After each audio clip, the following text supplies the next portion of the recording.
everyone, Dennis Gilbert. Today I want to talk with you about a popular lunch and learn and keynote topic, 5 secrets for harmonizing your workplace. I typically don't encounter businesses that do not have some people challenges. Taking steps to harmonize your workplace will not only reduce negativity and potential harmful conflict situations, but it also helps to energize your workplace, make it more productive, and improve both employee and customer loyalty. Most employees come to work expecting to succeed. They want to find some level of enjoyment or happiness in the work that they provide or the contribution that they provide to their business or the organization. Of course, most of these employees also expect to be paid or compensated for the work that they do. But at the same time, the most successful organizations are full of employees and employee teams that truly care about the products and services that that organization or business provides. Of course, there are many challenges, many people challenges to any organization or business. This video is promoting or talking about the 5 secrets to harmonize your workplace. But certainly in the scope of this video, I can't dig into all 5. But I'd like to take a moment and highlight 3. The first secret that I want to mention is that not everyone is, nor does everyone want to be, a star. So I often suggest to organizations that I work with that they have at least 3 or 4 different categories of employee performance. They have star employees, which would be the best. They have average employees. And then they have what is known as fully performing employees.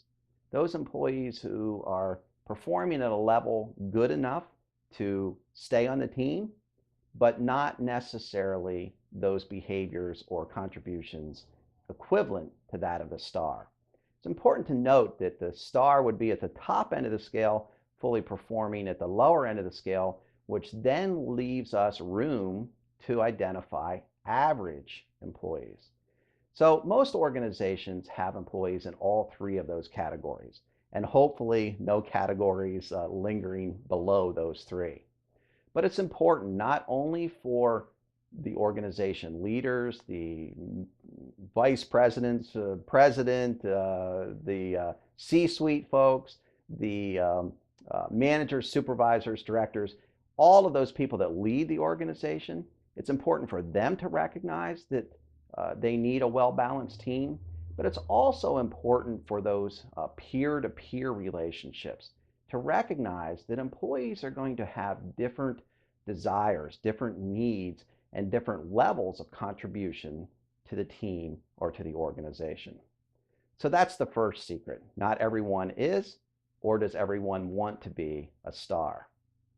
The second is we have to involve others in decisions. And in today's world, in a fast-paced economy, fast-paced information, everything is moving so quickly, it's important for businesses to accelerate once they're on the right path. And sometimes businesses confuse the idea of acceleration with involving others in decisions.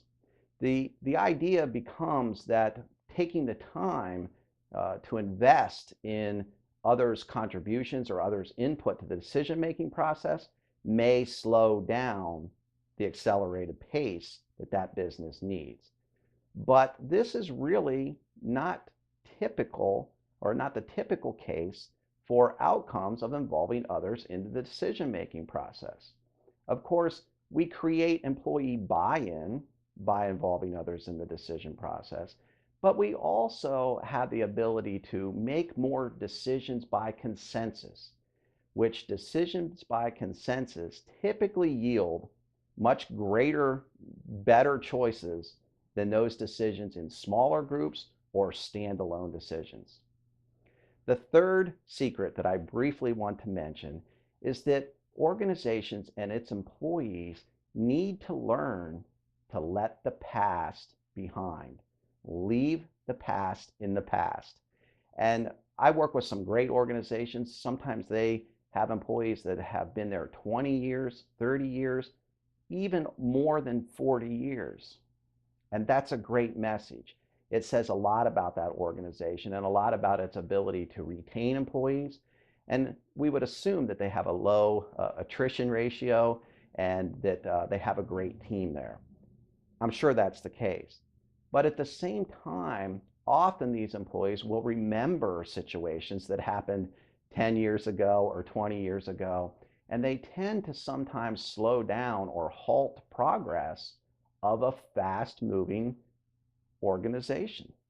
And not only that, but the new people that are coming on board, that they're mentoring, that they're coaching, that they're showing the ropes of the organization, they also tend to sometimes invite that negativity and encourage them to understand that things used to be different. So employees need to know that the third secret is leave the past behind.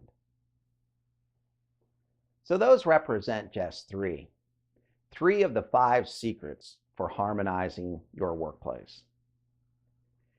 Workplaces today face a great deal of challenges. Some may be economically based, some may be employee based, some may face other adverse conditions. But the organizations that are made up of employee teams that truly care about their products and services, those employee teams that are working better together, those employee teams that are working in harmony, are much more efficient and productive, which creates more customers, better revenues, better profit as compared to those organizations who do not work in harmony. So I have to ask you, are your employee teams working in harmony? They can be.